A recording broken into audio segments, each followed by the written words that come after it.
Muhammad Hanzala Yusuf, Pakistan. Do the grandchildren who are orphans have any right on the property and wealth of the grandfather in Islam? If not, then what is the wisdom behind this ruling?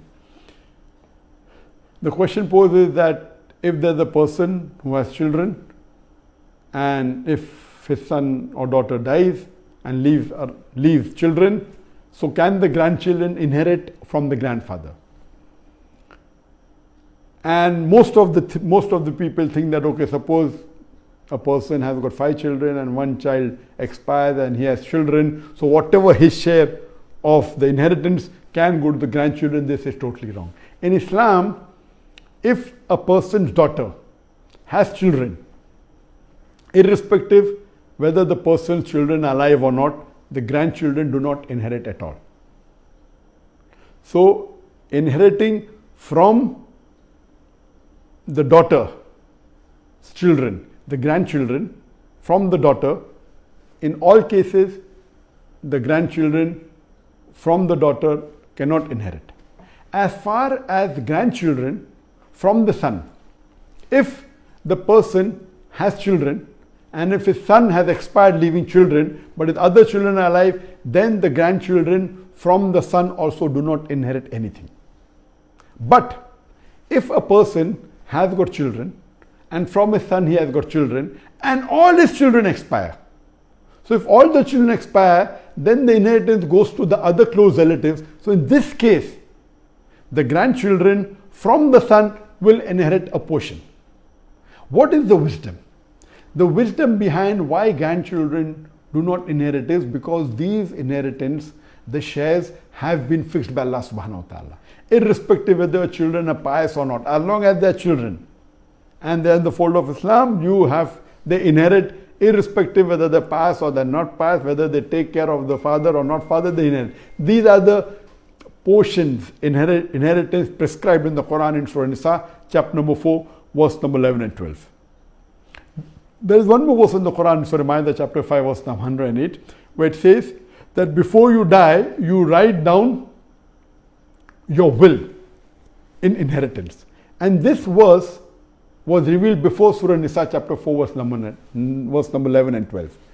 So some of the scholars say that once this verse was revealed of Surah Nisa, chapter 4, verse number 11 and 12, giving the shares of the children, of the wives, of the husbands, and of the mothers and the parents in detail, that verse of Surah Ma'idah and the other verse of inheritance, they are abrogated.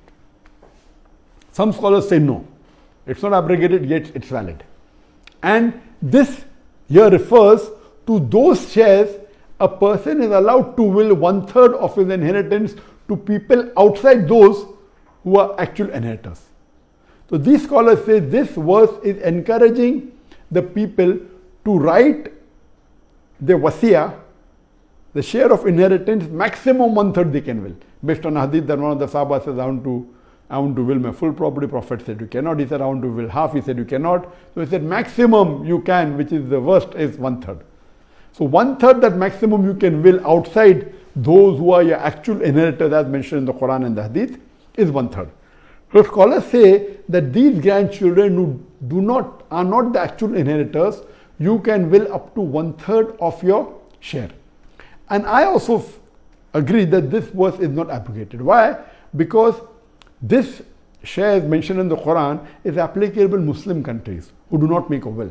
Even if you don't make a will or you make a will in a Muslim country which follows the Islamic law, or in India which follows the Muslim personal law, it will go as per the Quran and the Hadith. But in countries like the Western countries, USA, UK, they don't follow the Islamic Sharia. So here, according to me, it is compulsory that every Muslim living in these Western countries should mention in their wasiyah the share, what should be given to their children or to their wives, etc., as per the Quranic principle. And again here, they can will 1/3 of their property to whoever they want outside the inheritors. So here again, the logic here is that if you have children, you cannot give them more or less. But if you have grandchildren whose parents have expired, have died, you as a grandfather can will them 1/3, which is a great amount. So logic here is, and it is encouraged for those people whose children have expired, leaving grandchildren, that they bequeath some of their share to the grandchildren. So here the logic, I believe, is that here, seeing the financial situation of the grandchildren, the grandfather or the grandmother, they can bequeath, they can write in their inheritance a share according, and it can be much more than the share of the other children. Imagine if he has 10 children and one of them expires and has got grandchildren, and if he feels that the 9 of my children are there, they can take care of my grandchildren, what about this one daughter whose children have died? I mean, daughter who has died and the children are alive. So here he can even will up to 1/3. So I believe this is, alhamdulillah, good opportunity where a bigger portion of the wealth, if the grandfather wishes or grandmother wishes or the grandparent wishes, can give to the grandchildren.